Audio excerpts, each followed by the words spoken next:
Hello student. तो कैसे हैं आप लोग। कल जैसे कि मैंने आप लोगों को केमिस्ट्री का थोड़ा सा इंट्रोडक्शन दिया था और बताया था कि कौन से चैप्टर्स अपने को कितने मार्क्स के लिए आ सकते हैं, ठीक है, या कितने क्वेश्चन हम लोग एक्सपेक्ट करते हैं। जैसे कि प्रीवियस लेक्चर में मैंने आप लोगों को ये समझा दिया था कि 11th और 12th सब्जेक्ट का जो मतलब केमिस्ट्री में आप लोग पढ़ रहे हैं, ठीक है, कौन कौन से चैप्टर आएंगे। कल ही मैंने आप लोगों को ये भी बोल दिया था कि आज से हम लोग लेक्चर स्पेसिफिकली स्टार्ट कर रहे हैं। तो बेसिकली इस वाले सेशन में हम लोग एक 12th का सिलेबस स्टार्ट कर रहे हैं। 12th के सिलेबस से हम लोग सीईटी तक जाएंगे, फिर 11th के चैप्टर्स जो हैं वो कवर करेंगे। तो आज हम लोग नया चैप्टर स्टार्ट कर रहे हैं 12th साइंस का, दैट इज फिजिकल केमिस्ट्री का फर्स्ट चैप्टर है हमारे पास सॉलिड स्टेट, ठीक है। तो एक छोटी सी चीज़ है जो थोड़ा सा 11th से रिलेट करती है। जैसा कि लास्ट टाइम मैंने बोला था कि जो अपने केमिस्ट्री के चैप्टर्स हैं ना, वो ऐसा नहीं है कि 12th में पूरे अलग हैं और 11th में पूरे अलग हैं। कुछ 11th की चीज़ें ये लोग ने क्या की हैं, 12th में कंबाइन कर दी हैं। जैसे हम लोग ने देखो, आप लोगों ने नोटिस किया होगा कि हमने एक छोटा सा चैप्टर पढ़ा है 11th स्टैंडर्ड में, स्टेट्स ऑफ मैटर, बराबर।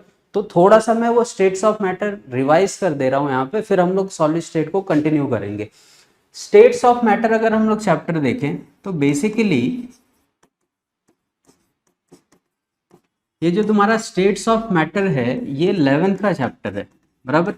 स्टेट्स ऑफ मैटर ये सिर्फ चैप्टर अगर आप लोग देखोगे तो यहाँ पे लोग ने खाली स्टेट्स ऑफ मैटर बोला है, और हमको क्या लगता है कि यहाँ पे हमको सॉलिड, लिक्विड और गैसेस तीनों स्टेट को इन लोग ने एक्सप्लेन किया हुआ है। बट अगर आप ध्यान दोगे ना तो पूरे चैप्टर में हमको सिर्फ क्या सिखाया गया है, सिर्फ गैसीय स्टेट के बारे में। तो ये बात तो मतलब चैप्टर के नाम से हमको ऐसा लग जाता है कि यहाँ पे हमको सॉलिड भी देखने को मिलेगा, लिक्विड्स भी मिलेंगे या गैसेस भी मिलेंगी, ठीक है। बट जो गैसीय स्टेट है सिर्फ वही एक्सप्लेन किया गया है स्टेट्स ऑफ मैटर में। जैसे कि यहाँ पे तुमने सबसे पहले गैसीय स्टेट में पढ़ा होगा मतलब different types of intermolecular forces, ठीक है। इंटरमोलिकुलर फोर्सेस के बाद इन लोगों ने एक टॉपिक दिया हुआ है, मतलब 11th का जो महाराष्ट्र का पोर्शन है उसकी मैं बात कर रहा हूँ। इवन जो पुराने पोर्शन थे उसमें सारी चीजें कंबाइन करके दी हुई थी, बट यहाँ पे क्या कर दिया है, पहले इंटरमोलिकुलर फोर्सेस के बारे में थोड़ा सा इंट्रोडक्शन दिया हुआ है, फिर आप लोग पढ़ोगे तो थोड़ा सा गैसियस लॉज के बारे में सिखाया गया है, और लास्ट में थोड़ा सा लिक्विड के बारे में इंट्रोडक्शन दिया गया है। लिक्विड में भी कुछ टॉपिक उन्होंने कवर किए हैं, जैसे हो गया वेपर प्रेशर हो गया, बराबर, सरफेस टेंशन हो गया, विस्कोसिटी हो गया, ठीक है। ये कुछ छोटे मोटे टॉपिक थे जो उन्होंने लिक्विड स्टेट से कवर किए हैं। बट चैप्टर के नाम में देखोगे तो स्टेट्स ऑफ मैटर ऐसा लगता है कि सारी चीजें यहाँ पे हमको एक्सप्लेन करेंगे। तो मैं ऐसा नहीं बोल रहा हूँ कि ये जो बनाया गया है ये गलत बनाया गया है चैप्टर वाइज। अब इन्होंने तुमको गैसीय स्टेट के बारे में ही क्यों पढ़ाया, उसके पीछे रीजन है।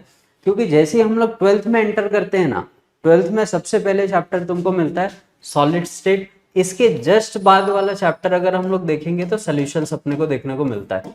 मतलब अगर तुम सॉलिड स्टेट में देखोगे तो सारे सॉलिड्स को कवर किया गया है, और सॉल्यूशंस में अगर हम लोग देखें तो सारा लिक्विड को इन लोगों ने कवर किया है। तो लॉजिकली ये सारे पोर्शंस एकदम एग्जैक्टली अपन मतलब एक पैटर्न वाइज ही बनाया गया जो कि होना भी चाहिए, ठीक है। तो फैक्ट है, हम लोग आई होप मैं ये अज्यूम करके चल रहा हूँ कि स्टेट्स ऑफ मैटर आप लोगों ने अच्छे से पढ़ा हुआ है।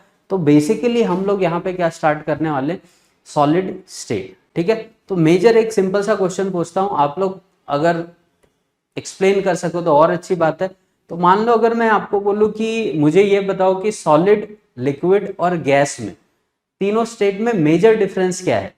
क्योंकि देखो बनने वाली चीजें अर्थ पे जितने भी मैटर्स हैं वो बने किससे हैं, एटम से ही बने, एलिमेंट से ही बने, बराबर है।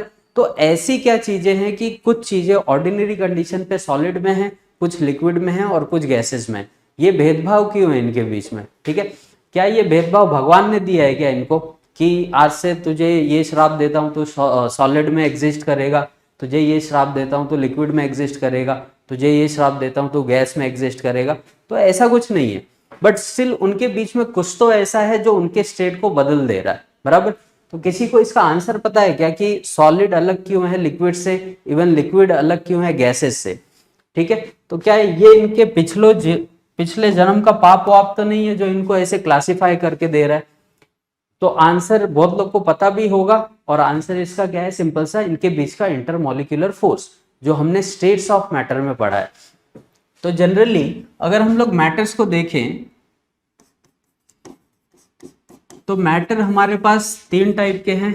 एक तो सॉलिड हो जाता है सबसे पहले, फिर लिक्विड, और उसके बाद क्या आ जाता है, गैसेस।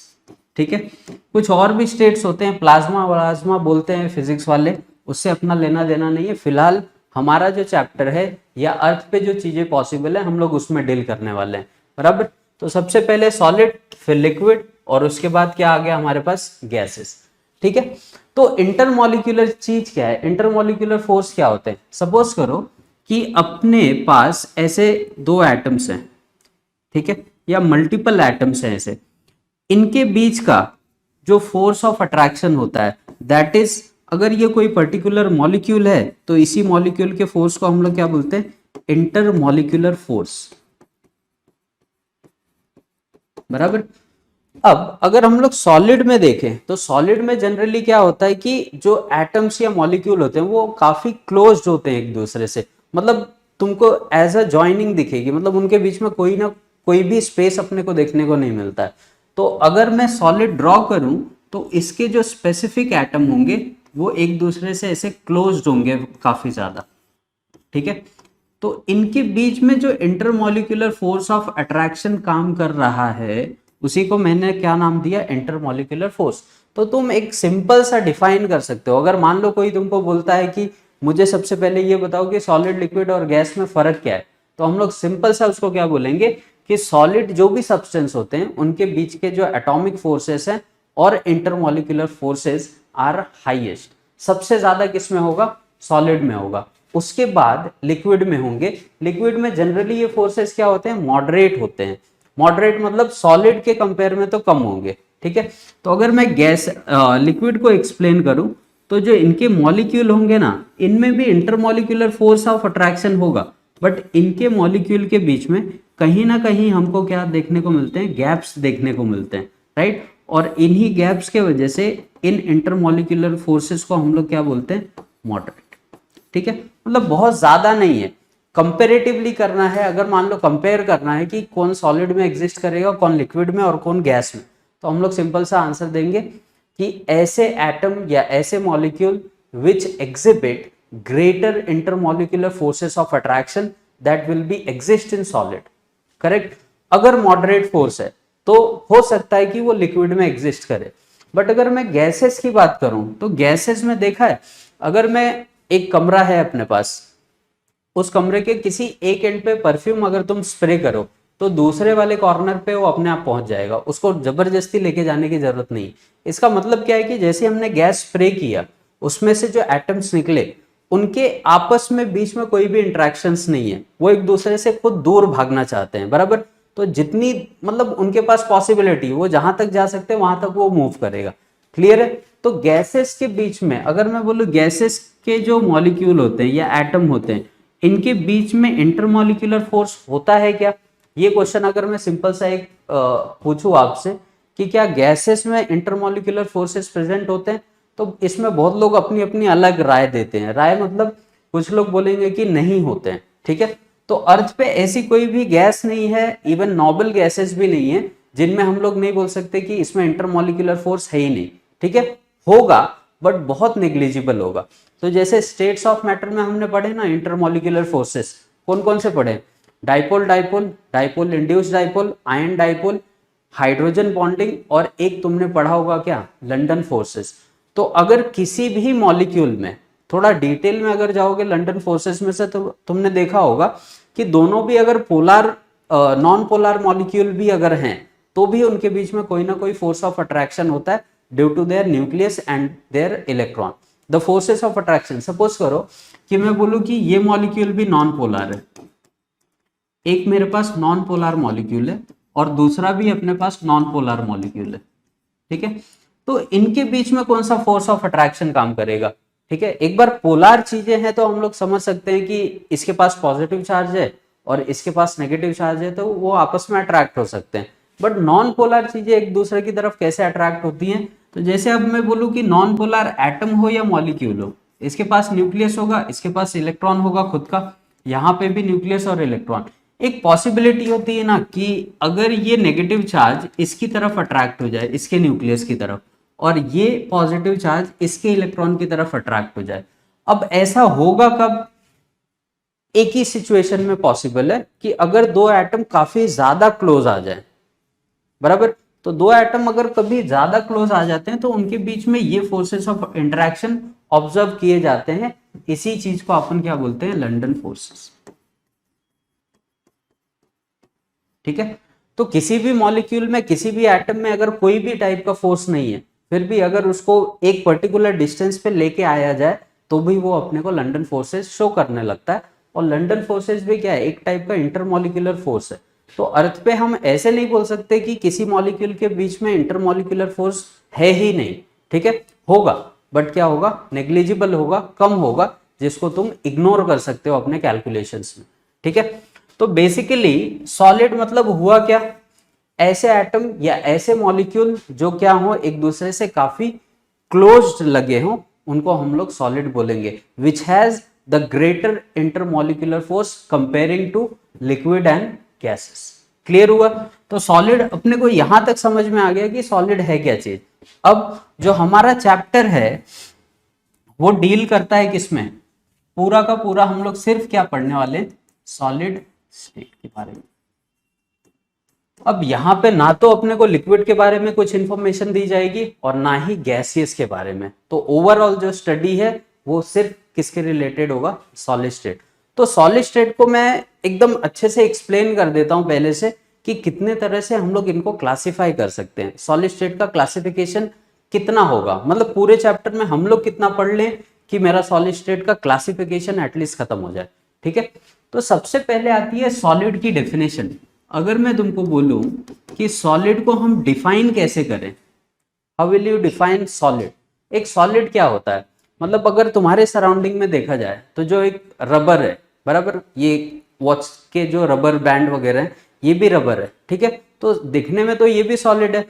ठीक है। वुड है, वो भी एक टाइप का क्या है? सॉलिड है। सॉल्ट है, वो भी एक टाइप का सॉलिड है। लेकिन सबका अपीयरेंस सेम है क्या?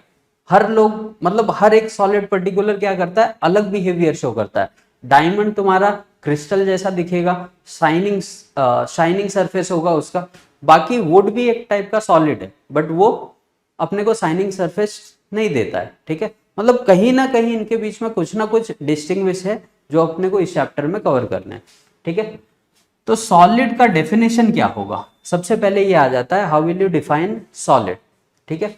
तो सॉलिड को हम लोग सबसे पहले क्या बोल सकते हैं कि परफेक्टली ऑर्डर्ड 3D स्ट्रक्चर। ठीक है। अगर कोई चीज सॉलिड है, ठीक है, तो उसका जो स्ट्रक्चर होगा वो परफेक्टली ऑर्डर्ड होना चाहिए, वो भी 3D में, बराबर। तो कोई भी चीज सॉलिड तभी हम लोग बोल सकते हैं, मतलब ये मैं कंडीशंस बता रहा हूं कि क्या क्या हो सकते हैं। क्लियर है? परफेक्टली ऑर्डर्ड 3D स्ट्रक्चर होना चाहिए, राइट। एक परफेक्ट उसके पास क्या होना चाहिए? वॉल्यूम होना चाहिए, परफेक्ट डेंसिटी होनी चाहिए उसकी। और कोई भी अगर पर्टिकुलर सॉलिड है ना तो उसकी स्पेसिफिक मेल्टिंग और बॉइलिंग पॉइंट भी होगी। ठीक है। तो फोर्थ पॉइंट तुम ये भी बोल सकते हो, which has specific melting and boiling. ठीक है।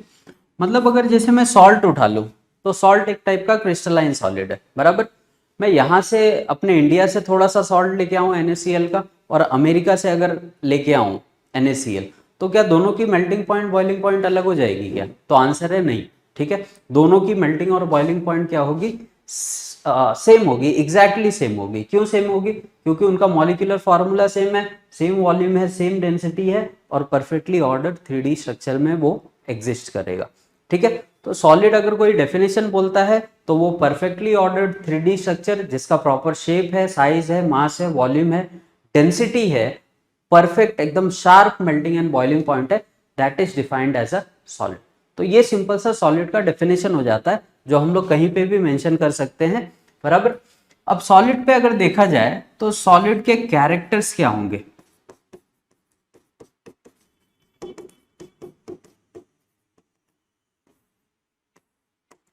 सॉलिड की क्या क्या कैरेक्टर हम लोग बता सकते हैं? ठीक है, वो अपने को रिजिड दिखेगा क्या, ब्रिटल होगा क्या, ठीक है, हाई मेल्टिंग बॉइलिंग पॉइंट हो सकती है, क्लियर है, उसके बाद परफेक्ट वॉल्यूम डेंसिटी जैसा मैंने बताया ये हो सकते हैं, ठीक है। तो ये कुछ स्पेसिफिक चीजें होती हैं जो क्या करती है, सॉलिड को लिक्विड और गैसेस से क्या करती है, सेपरेट कर देती है। समझा? यहां तक क्लियर है सबको? ठीक है, तो कुछ कैरेक्टर्स मैंने यहाँ पे दिए हुए हैं, देखो आप लोगों को कि सॉलिड के क्या क्या कैरेक्टरिस्टिक्स अपने पास हो सकते हैं। ठीक है, ये सॉलिड का डेफिनेशन हो गया। अब कौन कौन से कैरेक्टर सॉलिड शो कर सकता है? तो देखो, solids are hard, non compressible and rigid. ठीक है, अगर कोई चीज सॉलिड है ना तो वो क्या होगी, हमेशा रिजिड होगी, उससे ज्यादा हम लोग कंप्रेस नहीं कर सकते, क्योंकि कंप्रेसिबिलिटी किसके अंदर होती है, गैसेस के अंदर। गैसेस को अगर मैं कंप्रेस कर दूं तो वो कन्वर्ट हो जाएगा किसमें, लिक्विड में। लिक्विड को अगर मैं कंप्रेस करूं तो वो कन्वर्ट हो जाएगा सॉलिड में। बट अब सॉलिड को अगर मैं कंप्रेस करूं तो वो क्या बनेगा, बराबर। तो सॉलिड कभी भी कंप्रेसिबिलिटी फैक्टर का एंड पॉइंट होता है। अगर हम लोग सॉलिड, कोई भी स्पेसिफिक सॉलिड है तो उसको हम लोग और कंप्रेस नहीं कर सकते। हाँ, कुछ सॉलिड है तुम्हारे पास जो नेचर में सॉफ्ट नेचर के होते हैं, जैसे अगर मेटालिक हम लोग पकड़ ले कुछ, जैसे सोडियम हो गया, पोटेशियम हो गया, कैल्शियम वगैरह हो गए, या मैग्नीशियम हो गया, ये ऐसे मेटल हैं जो सॉलिड में एग्जिस्ट तो करते हैं बट जनरली क्या होते हैं, थोड़े से सॉफ्ट नेचर के होते हैं। वो अपने मतलब कॉन्फ़िगरेशन की वजह से वैसा होता है। वो सब हम लोग चैप्टर में देखेंगे कि हार्डनेस क्यों ज्यादा है, सॉफ्टनेस क्यों ज्यादा है। ठीक है, एटॉमिक साइज बढ़ेगा, एटॉमिक साइज कम होगा तो डेंसिटी पे कुछ ना कुछ फर्क तो पड़ेगा, और उस डेंसिटी के फर्क होने की वजह से इनका जो सॉफ्टनेस और हार्डनेस नेचर क्या होगा, लगातार बदलते जाएगा। नेक्स्ट देखो क्या बोल रहा है, intermolecular forces of solids are stronger than liquid and gases. ये चीजें मैंने स्टार्टिंग में ही बता दी। अगर मान लो इंटरमोलिकुलर फोर्स है और वो थोड़ा सा मॉडरेट है, ठीक है, मैं अगर मान लो सिंपल सा क्वेश्चन दूं एक, कि मेरे पास तीन सब्सटेंस है ए, बी और सी। अब अगर मैं सामने से बता दूं तीनों में जो इंटरमोलिकुलर फोर्स है, अगर मैं बोल दूं कि ए का जो इंटरमोलिकुलर फोर्स है वो मॉडरेट है, ठीक है, सी का एकदम स्ट्रांग है और बी का नेग्लिजिबल है, तो क्या यहां से हम लोग अंदाजा नहीं लगा सकते क्या कि कौन सा सॉलिड में एग्जिस्ट करेगा, कौन सा लिक्विड में और कौन सा गैस में? तो सिंपल सा है, देखो जो स्ट्रॉन्गेस्ट है वो हमेशा क्या होगा, सॉलिड होगा।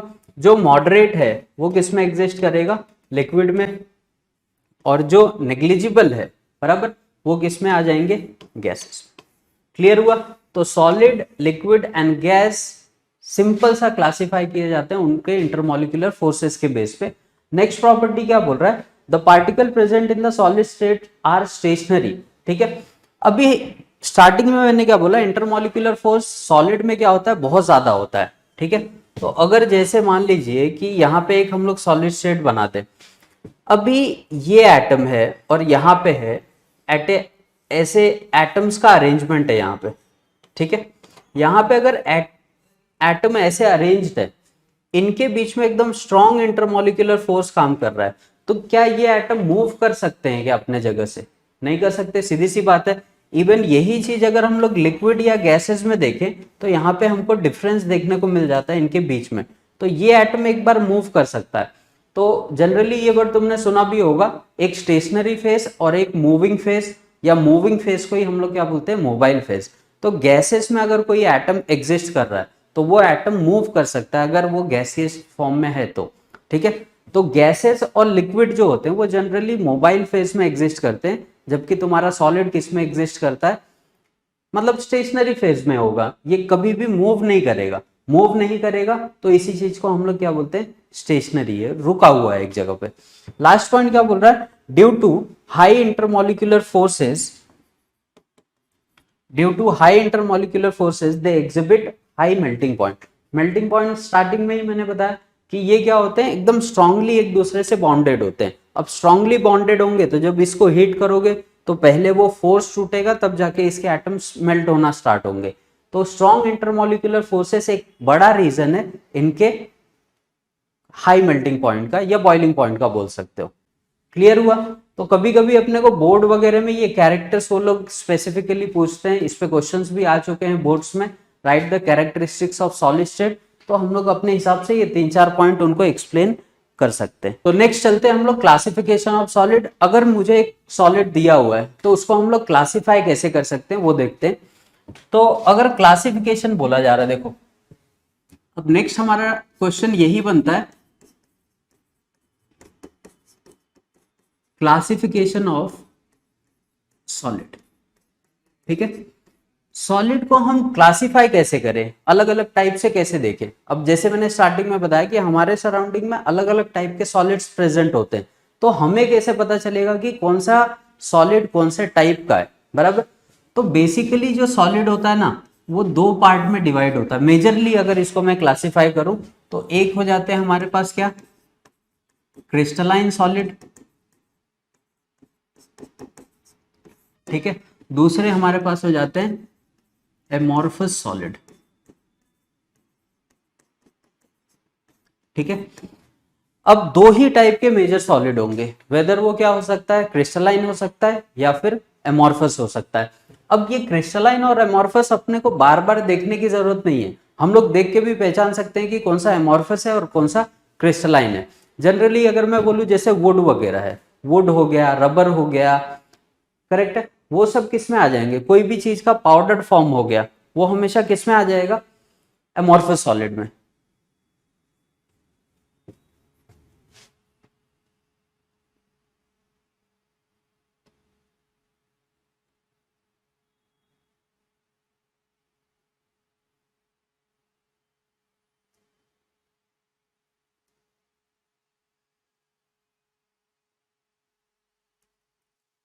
ठीक है, तो कोई भी पाउडर फॉर्म अगर हम लोग ले लें तो पाउडर फॉर्म क्या हो जाएगा अपना, जनरली किस में कंसिडर हो जाएगा, एमॉर्फस फॉर्म में। और अगर हम लोग कोई भी क्रिस्टल्स देखो, जैसे सॉल्ट हो गया, किसी भी चीज का अगर सॉल्ट है हमारे पास, तो वो जैसे देखने में उसका अपीयरेंस ही कैसा लगता है अपने को, क्रिस्टलाइन लगता है। इवन डायमंड वगैरह का अगर हम लोग अपीयरेंस देखें तो देखने में हमको वो कैसा दिखता है, क्रिस्टलाइन नेचर का दिखता है, तो दैट इज क्रिस्टलाइन सॉलिड। तो एक्चुअल में एमॉर्फस सॉलिड जो हम लोग बोलते हैं ना, सपोज करो कि मैं आपको थोड़ा सा सॉल्ट दे दूं और थोड़ा सा मिट्टी उठा के दे दूं, ठीक है, तो जो तुम्हारा सॉल्ट है वो क्या काउंट हो गया, सिंपल सा क्रिस्टलाइन सॉलिड। और जो मिट्टी है, सॉइल है, वो क्या हो गया, एक टाइप का एमॉर्फस सॉलिड। एमॉर्फस कोई सॉलिड होता नहीं है, एमॉर्फस को हम लोग दूसरे वर्ड में सूडो सॉलिड भी बोलते हैं, या इन्हीं को हम लोग सुपर कूल्ड लिक्विड भी बोलते हैं।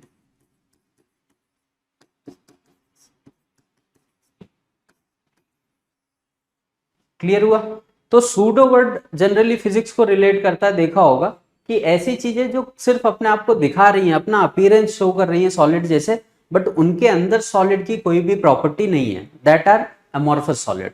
ठीक है, जैसे अगर मैं मान लो कोई वुड का ब्लॉक दे दूं, तो अगर उसको मैं हिट करूं तो स्टार्टिंग में मैंने क्या बताया कि सॉलिड क्या होते हैं, रिजिड होते हैं। अगर उस पर तुम एक्सटर्नल प्रेशर लगाओगे ना तो वो ब्रेक हो जाएगा, ब्रिटल होना चाहिए नेचर में।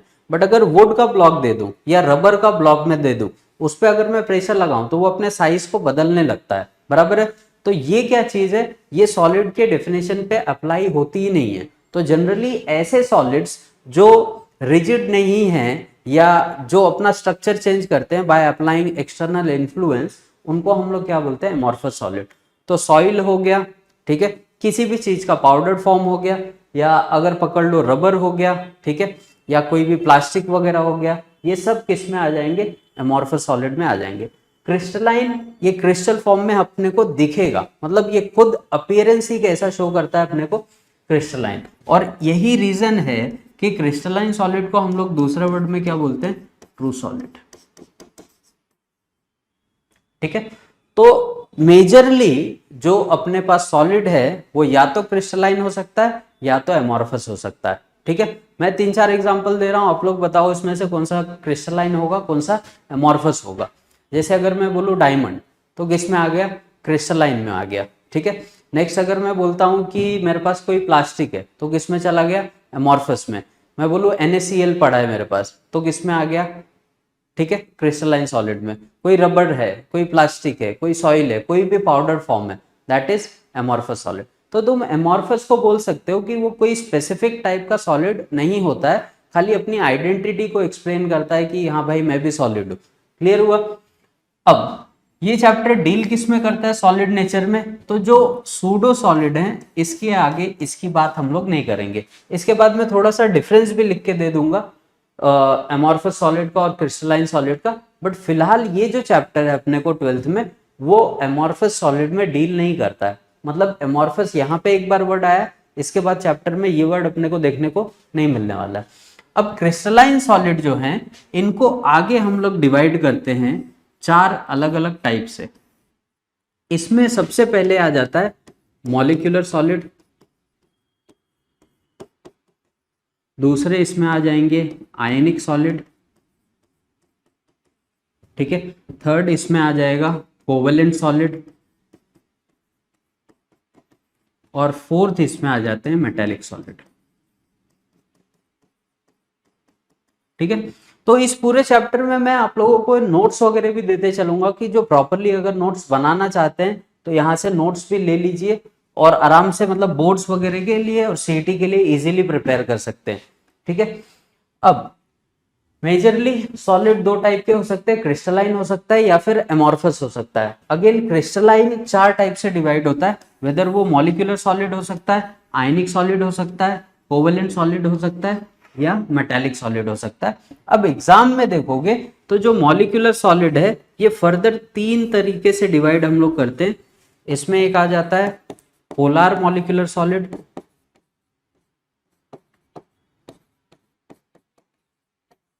सेकेंड आ जाएगा नॉन पोलर मॉलिक्यूलर सॉलिड,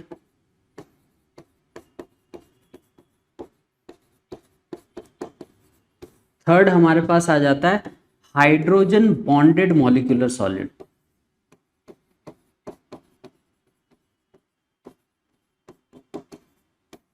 ठीक है, एक सरप्राइजिंग क्वेश्चन पूछूं कि अगर मान लो अगर सिंपल सा मैं बोलूं कि जो ग्लास होता है, ग्लास, ठीक है, कोई भी टाइप का ग्लास, वो एमॉर्फस सॉलिड होगा या क्रिस्टलाइन सॉलिड होगा?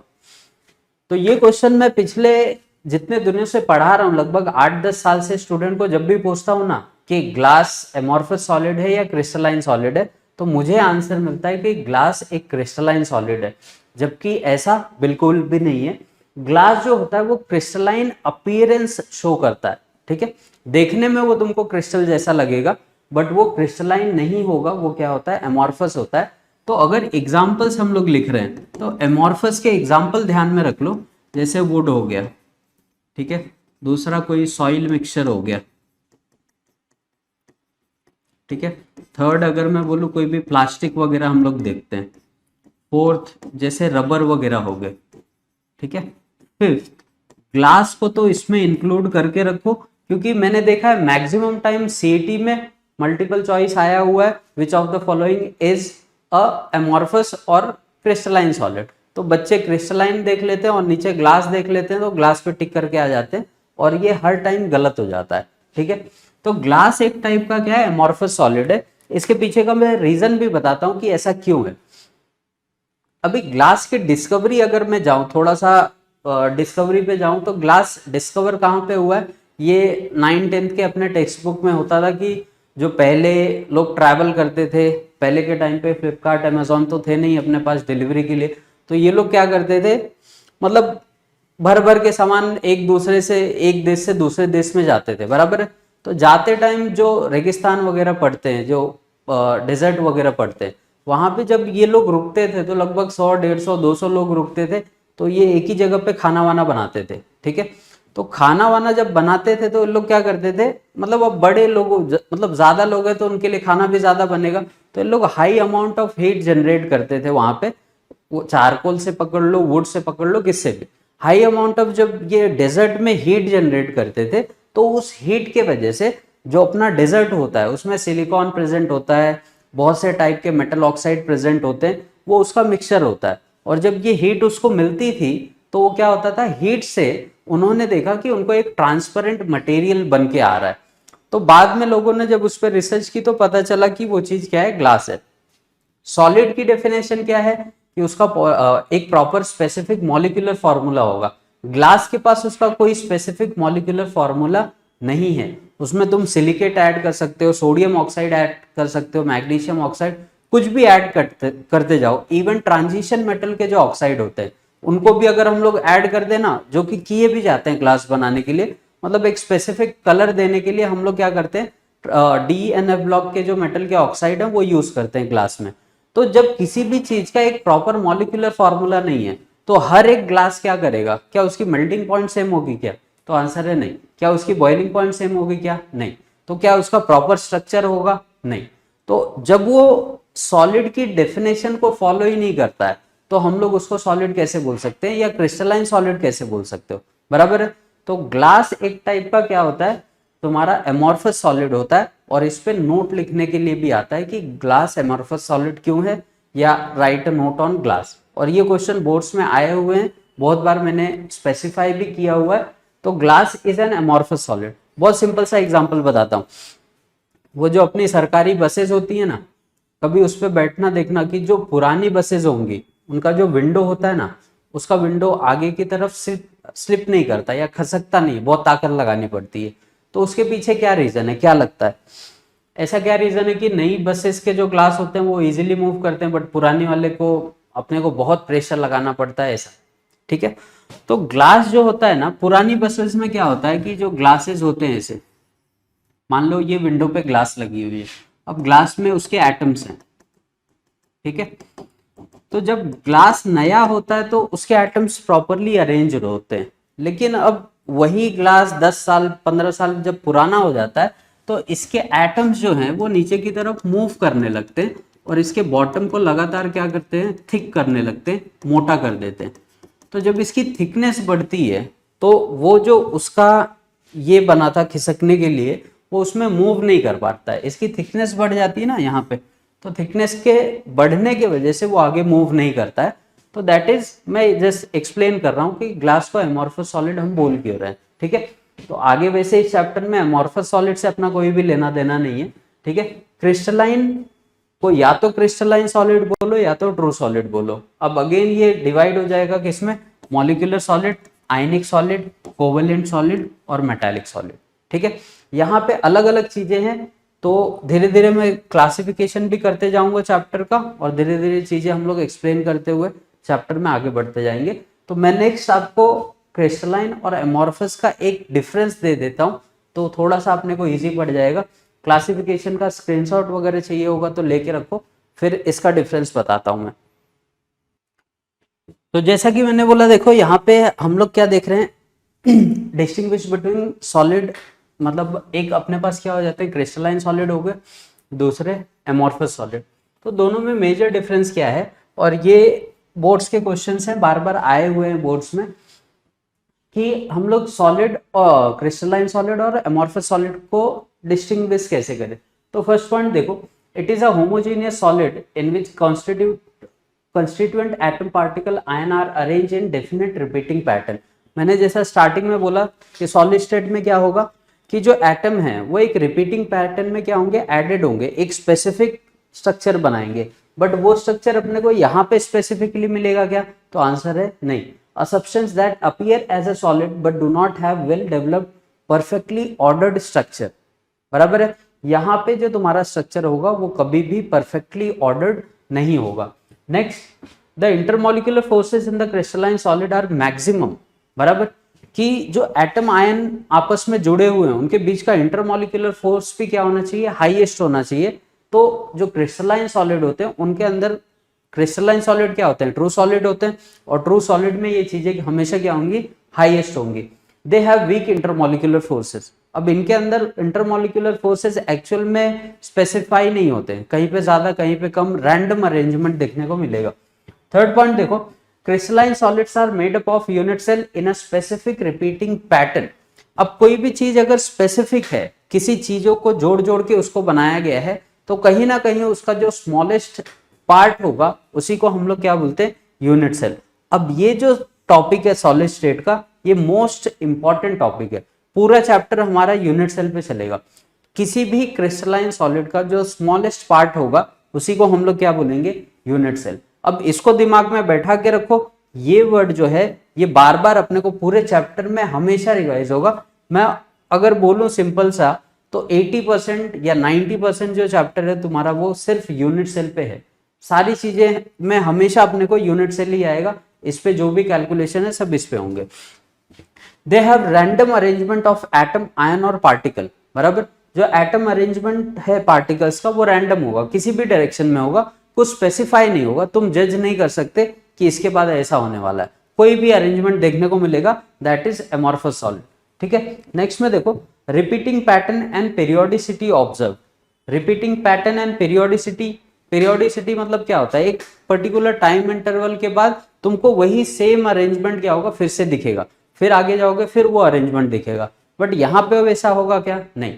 तो एमॉर्फस सॉलिड जो होते हैं उसमें ना तो कोई पीरियोडिसिटी होती है, ना तो एटम का साइज फिक्स होगा, ना अगर मान लो किसी आयनिक आयन से बना हुआ है तो ना आयन फिक्स होंगे ना कुछ होगा। ठीक है, मतलब एकदम रैंडम अरेंजमेंट चलता जाएगा, सिर्फ देखते रहो उनको, कहीं पे कुछ भी आ सकता है, उसको हम लोग क्या बोलते हैं, एमॉर्फस सॉलिड। नेक्स्ट, जैसे मैंने कुछ एग्जांपल लिखे हुए हैं देखो, जैसे सॉल्ट होगा, क्वार्ट्स वगैरह हो गए, केसीएल हो गया, जिंक सल्फाइड हो गया, कैल्शियम फ्लोराइड हो गया, ये कुछ आयनिक कंपाउंड है जो किस फॉर्म में एग्जिस्ट करते हैं, क्रिस्टलाइन सॉलिड में। और एमॉर्फस तुम्हारे क्या हो गए, जैसे स्टार्टिंग में मैंने ग्लास एक्सप्लेन किया कि ग्लास क्यों है, ग्लास, रबर, प्लास्टिक और वुड, ये कुछ ऐसे कंपाउंड है जो किस फॉर्म में एग्जिस्ट करते हैं, एमॉर्फस सॉलिड में एग्जिस्ट करते हैं। तो ये तुमको डिस्टिंग्विश आ सकता है, तो अगर चाहिए तो इसका स्क्रीनशॉट ले लो अच्छे से, बाद में एज अ नोट्स तुमको काम आ जाएगा बाद में यूज करने को। ठीक है, नेक्स्ट पे चलते हैं, सॉलिड की प्रॉपर्टीज। तो जो सॉलिड होते हैं वो चार टाइप की प्रॉपर्टी शो करते हैं।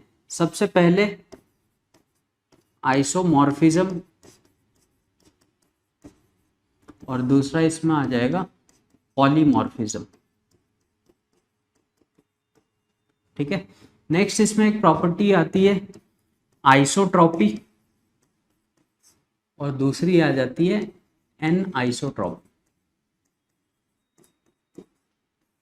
ठीक है, इनके मैं डेफिनेशंस वगैरह लास्ट में दे दूंगा, और अभी मैं एक्सप्लेन कर देता हूं कि आइसोमॉर्फिज्म या पॉलीमॉर्फिज्म क्या होती है, आइसोट्रॉपी और एनिसोट्रॉपी क्या होती है। मैक्सिमम टाइम इस पे डेफिनेशंस आए हुए हैं बोर्ड्स में, और इस पे क्वेश्चन बनते हैं तुम्हारे सीईटी वगैरह में कि वेरीफाई करो कौन सा आइसोट्रॉपिज्म है, कौन सा पॉलीमॉर्फिज्म है। तो सिंपल सा लॉजिक है, देखो अगर मान लो मैं यहाँ पे तुमको दो चीजें दे दूं कि एक मेरे पास NaCl है और एक KCl है। ठीक है, NaCl को अगर हम लोग डिवाइड कर दें तो ये Na प्लस और Cl माइनस में कन्वर्ट हो जाएगा। ठीक है, K प्लस Cl माइनस, ये अपने को K प्लस बनाएगा Cl माइनस। अगर मैं इसका अब Cl तो यहाँ पे कॉमन है तो इनको हटा दो, लेकिन पोटेशियम और सोडियम को अगर हम लोग देखें, ठीक है, तो इसका कॉन्फ़िगरेशन 2,8 हो जाएगा, इसका कॉन्फ़िगरेशन 2,8,8 हो जाएगा। क्लियर है? तो क्या ये कॉन्फ़िगरेशन मैच कर रहा है क्या? क्या इनका एटॉमिक साइज मैच करेगा क्या? तो नहीं करेगा, सीधी सी बात है। आइसोमॉर्फिज्म मतलब क्या होता है, दो ऐसे मॉलिक्यूल, बराबर। आइसो देखो, आइसो वर्ड का मतलब क्या है, सेम, और मॉर्फस मतलब होता है, तुम इसको रिलेट कर सकते हो शेप से, साइज से, स्ट्रक्चर से। क्लियर है? तो ऐसे दो अलग अलग या दो से ज्यादा मॉलिक्यूल जिनका क्या है, शेप, साइज या इनका स्ट्रक्चर क्या हो, सेम हो, ऐसी चीजों को हम लोग क्या बोलते हैं, आइसोमॉर्फस। बराबर, आइसोमॉर्फस, और इसी प्रॉपर्टी को क्या बोला जाता है, आइसोमॉर्फिज्म। तो isomorphism is defined as the molecule having same structure, size, और मॉलिक्यूलर साइज या शेप बोल लो, ऐसे स्ट्रक्चर जिनका मॉलिक्यूलर साइज सिमिलर दिखता हो उनको हम लोग क्या बोलेंगे, आइसोमॉर्फस, और इस फेनोमेना को बोला जाता है आइसोमॉर्फिज्म। ठीक है, या अगर बहुत सिंपल से लैंग्वेज में बताऊं तो अगर मान लो तुम्हारे पास दो मॉलिक्यूल है, तुमने दोनों को जमीन पे पटक दिया और वो ब्रेक हो गए। ठीक है, अगर उनके यूनिट सेल सेम हो गए, क्लियर हुआ, अगर उनके यूनिट सेल क्या है, सेम है, तो ऐसे मॉलिक्यूल को हम लोग क्या बोलते हैं, आइसोमॉर्फस। क्योंकि अगर उनके यूनिट सेल सेम है, तो जैसे हम लोग अपने कॉमन लैंग्वेज में बोलते हैं कि हम लोग भाई बहन हैं या भाई भाई हैं, वैसे अगर यूनिट सेल चीजों के सेम आ रहे हैं तो ऐसी चीजों को हम लोग क्या बोलेंगे, आइसोमॉर्फस। क्लियर हुआ आइसोमॉर्फस। और ये जो फेनोमेना होता है, जैसे हम लोग बोलते हैं ना isomers, isomerism, that is related to that isomorphous and isomorphism. Clear हुआ। पॉलीमॉर्फस क्या होता है कि तुम्हारे पास दो सब्सटेंस है, बराबर, या कोई एक ही सब्सटेंस है, उसको तुमने जमीन पर पटक दिया और वो बहुत सारे यूनिट सेल में ब्रेक हो गया, बट उसका कोई भी यूनिट सेल किसी दूसरे से मैच नहीं कर रहा है। या और सिंपल लैंग्वेज में बताऊं तो कोई सॉलिड जो अलग अलग टाइप ऑफ यूनिट सेल को मिला के बना हुआ है, दैट इज पॉलीमॉर्फस, और this phenomena is called polymorphism. Clear है? ठीक है। सॉल्ट के टुकड़े को देखा है, सॉल्ट के जो ब्रोकन पीसेस होते हैं वो तुमको इक्वली दिखेंगे, ठीक है, बट अगर किसी मिट्टी विट्टी को उठा के पटक दो, थोड़ा सा मिट्टी का कुछ बना हुआ है, सिरेमिक वगैरह का है, उसको पटक दो तो वो हर एक उसका जो यूनिट सेल है वो क्या होगा, डिफरेंट होगा। तो सिंपल सा याद रखो, जिनके यूनिट सेल सेम हुए वो क्या हो जाएंगे, आइसोमॉर्फस। जिनके यूनिट सेल डिफर कर जाएंगे एक दूसरे से, उनको हम लोग क्या बोलेंगे, पॉलीमॉर्फस। तो दो यहाँ पे आ जाएंगे। सपोज करो मेरे पास एक सॉलिड है, इसको मैंने जमीन पे पटक दिया, अब इसका एक यूनिट सेल मुझे ऐसे दिख रहा है, इसका कुछ यूनिट सेल मुझे ऐसे हेक्सागोनल टाइप में दिख रहा है, बराबर है, ठीक है। तो ये यूनिट सेल या फिर अगर मैं बोलूं कुछ ऐसे यूनिट सेल बन रहा है, तो ये एक दूसरे से मैच नहीं कर रहे हैं, बराबर है। तो जो अलग अलग यूनिट सेल को मिला के बनते हैं उनको हम लोग क्या बोलते हैं, पॉलीमॉर्फस या पॉलीमॉर्फिज्म। क्लियर है? अब देखो आइसोट्रॉपी क्या होता है और एनआइसोट्रॉपी क्या होता है। आइसोट्रॉपिक इज बेसिकली, सपोज करो अगर मेरे पास NaCl का सॉल्यूट है, तो सीधी सी बात है उसमें Na+ होगा, फिर क्या होगा, Cl- अरेंज होगा, फिर से Cl- यहाँ पे होगा, फिर Na+ होगा, फिर यहाँ पे अपने पास Cl- आ जाएगा, फिर Na+। तो एक जो प्रॉपर सॉलिड होता है ना, फिर यहाँ पे तुमको Na+ दिखेगा, फिर Cl-, Na+, Cl-। अब देखो सिंपल से लैंग्वेज में बता रहा हूँ, आइसोट्रॉपी क्या होता है और एनाइसोट्रॉपी क्या होता है, ठीक है। ऐसा कोई मॉलिक्यूल जिसको हर एक डायरेक्शन से अगर मैं देखूं, ठीक है, उसकी फिजिकल प्रॉपर्टी अगर सेम है, ठीक है, अगर उसकी फिजिकल प्रॉपर्टीज क्या है, सेम है, तो उसको हम लोग क्या बोलेंगे, आइसोट्रॉपी।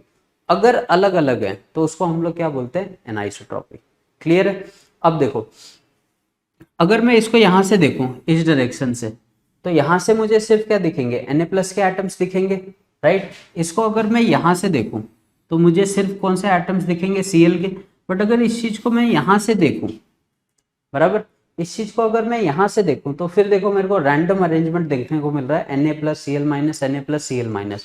अगर इसको यहां से देखूं तो Cl-, Na+, ठीक है। तो कोई भी मॉलिक्यूल जो अलग अलग डायरेक्शन से अपनी फिजिकल प्रॉपर्टी को चेंज करता है, उसको हम लोग क्या बोलते हैं, एनआइसोट्रॉपी, बराबर। वो हर एक डायरेक्शन से तुमको सेम वैल्यू नहीं देगा, अगर सब डायरेक्शन से सेम वैल्यू देगा तो क्या हो जाएगा, आइसोट्रॉपी हो जाएगा, ठीक है। बट अगर अलग अलग वैल्यूज देता है तो उसी को हम लोग क्या बोलते हैं, एनाइसोट्रॉपिक, ठीक है। अब जैसे एमॉर्फस सॉलिड है, रबर वगैरह है, तो रबर को तुम यहां से प्रेस करो, यहां से प्रेस करो, यहां से करो, यहां से करो, यहां से करो, यहां से करो, कहीं से भी कर लो, वो हर जगह से उसकी जो इलास्टिसिटी है वो लगभग क्या होगी, सिमिलर होगी। तो ये प्रॉपर्टी जो होती है वो क्या होती है, आइसोट्रोपी होती है। क्लियर हुआ? आइसोट्रोपी मतलब अगर कोई मॉलिक्यूल है, कोई सब्सटेंस है, कोई सॉलिड है, हर डायरेक्शन से सेम फिजिकल प्रॉपर्टी शो करता है, तो दैट इज आइसोट्रोपी। अलग अलग शो करता है तो एनाइसोट्रॉपी। तो जनरली जो क्रिस्टलाइन सॉलिड होते हैं ना, जो क्रिस्टलाइन सॉलिड होते हैं वो एनाइसोट्रॉपी शो करते हैं, और जो एमॉर्फस होते हैं वो हमेशा क्या शो करते हैं, आइसोट्रॉपी। क्यों शो करते हैं? क्योंकि उनका एटॉमिक अरेंजमेंट एकदम रैंडम है, कहीं से भी आओ तो तुमको रैंडम अरेंजमेंट मिलेगा, तो इस वजह से इनको हम लोग एमॉर्फस। तो क्या सारे क्रिस्टलाइन सॉलिड एनाइसोट्रॉपी होते हैं क्या? तो आंसर है नहीं, कुछ एक्सेप्शंस आगे चैप्टर में मिलेंगे। अब चारों डेफिनेशन को एक शॉर्टकट में मैं बता देता हूं, फिर आगे इनके डेफिनेशंस दे देता हूं। देखो आइसोमॉर्फिज्म क्या होता है, राइट, दो ऐसे मॉलिक्यूल जिनके यूनिट सेल क्या होंगे, सेम होंगे, दैट इज आइसोमॉर्फस। और इस फेनोमेना को आइसोमॉर्फिज्म बोलोगे। पॉलीमॉर्फिज्म एक ही मॉलिक्यूल होगा जो अलग अलग यूनिट सेल को मिला के बना हुआ है, दैट इज पॉलीमॉर्फिज्म। आइसोट्रॉपी क्या है, कोई भी मॉलिक्यूल है उसको हर तरफ से फिजिकल प्रॉपर्टी देखो सेम है तो आइसोट्रॉपी हो जाएगा, बट अगर अलग अलग प्रॉपर्टी शो करेगा तो क्या हो जाएगी, एन आइसोट्रॉपिक हो जाएगा। तो क्रिस्टलाइन सॉलिड हर डायरेक्शन से आपको अलग रिजल्ट देते हैं फिजिकल प्रॉपर्टी का, इसलिए वो क्या है, एन आइसोट्रॉपी है। और रबर वगैरह क्या है, सेम प्रॉपर्टी देते हैं, तो इस वजह से एमॉर्फस को हम लोग क्या बोल रहे हैं, आइसोट्रॉपी। ठीक है, तो इसके बाद मैं डेफिनेशंस दे देता हूं, ये चाहिए तो अपने हिसाब से लिख के रखो इनको। ठीक है, तो यहाँ पे देखो डेफिनेशंस मैंने दे दी है यहाँ पे। आइसोमॉर्फस जैसे मैंने बताया कि डिफरेंट सब्सटेंस होंगे, उनके यूनिट सेल क्या होंगे, सिमिलर होने चाहिए। टू और मोर substances having same crystal structure are known as isomorphous and this phenomena is called isomorphism। ठीक है, जैसे सोडियम फ्लोराइड है, मैग्नीशियम ऑक्साइड है, इनके जो क्रिस्टल स्ट्रक्चर के जो यूनिट सेल हैं वो क्या होते हैं, सिमिलर होते हैं, जिसके वजह से इनको हम लोग क्या बोल रहे हैं, आइसोमॉर्फस। पॉलीमॉर्फिज्म एक ही सब्सटेंस होगा और वो अलग अलग यूनिट सेल से बना होगा, तो उसको हम लोग क्या बोलेंगे, पॉलीमॉर्फिज्म। इसका देखो एक बेस्ट एग्जांपल है, जैसे हम लोग कार्बन के एलोट्रॉप्स पढ़ते हैं ना, कि डायमंड होगा, ग्रेफाइट होगा, फुलरीन होगा, तो क्या तीनों के स्ट्रक्चर सेम दिखते हैं क्या? डायमंड हमको एकदम अलग दिखता है, ग्रेफाइट और फुलरीन अलग है, उनकी इवन फिजिकल प्रॉपर्टीज भी क्या होती है, चेंज होती है, जिनको हम लोग क्या बोलते हैं, एलोट्रॉप्स बोलते हैं। और हमने बहुत पहले भी पढ़ा है 9th-10th में ये सारे टॉपिक्स हैं। तो ये तीनों एक दूसरे के क्या हो जाएंगे, पॉलीमॉर्फिज्म। एक ही सब्सटेंस है, कार्बन ही है, बट वो अलग अलग फिजिकल प्रॉपर्टी शो कर रहा है अंडर डिफरेंट कंडीशंस। आइसोट्रॉपी क्या होता है, the physical properties of amorphous solid do not changes with the change in direction, this property remains same in all direction is called isotropy। तो isotropy जो भी होगा उसका हर डायरेक्शन में क्या हो जाएगा, ये चेंज हो जाता है, इसकी वजह से इसको हम लोग क्या बोलते हैं, आइसोट्रॉपी। क्लियर है? एन आइसोट्रॉपी क्या होगा, the ability of crystalline solid to change the value of physical properties when measured in different direction. यहाँ पे अगर डायरेक्शन से मेजर करो, हर डायरेक्शन से, तो जो फिजिकल प्रॉपर्टी होगी वो चेंज होगी, तो उसको हम लोग क्या बोलेंगे, सिंपल सा एनाइसोट्रॉपिक। तो इसका स्क्रीनशॉट ले लो अगर चाहिए तो। ये सारे डेफिनेशन सबको आगे मतलब चैप्टर्स में इंपॉर्टेंट रखती हैं और एग्जाम्स में पूछी गई हैं बहुत बार।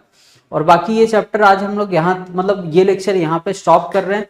नेक्स्ट लेक्चर में इसके आगे से हम लोग चीजें चलेंगे, मतलब जो भी होगा, जैसे मैंने आज के लेक्चर में क्या क्या एक्सप्लेन किया तुमको, सॉलिड क्या होता है प्लस सॉलिड के टाइप्स कितने हैं। ठीक है, मेजरली क्रिस्टलाइन हो सकता है या एमॉर्फस हो सकता है।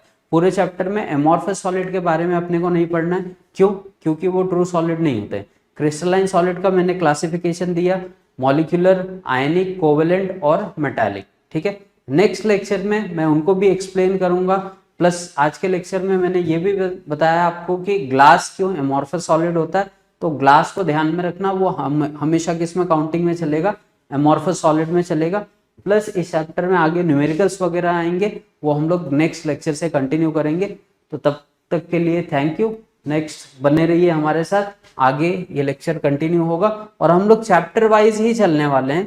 मतलब इस लेक्चर के बाद इसका सेकेंड थर्ड पार्ट आते जाएगा और चैप्टर एंड होगा, फिर हम लोग सेकेंड चैप्टर की तरफ बढ़ेंगे।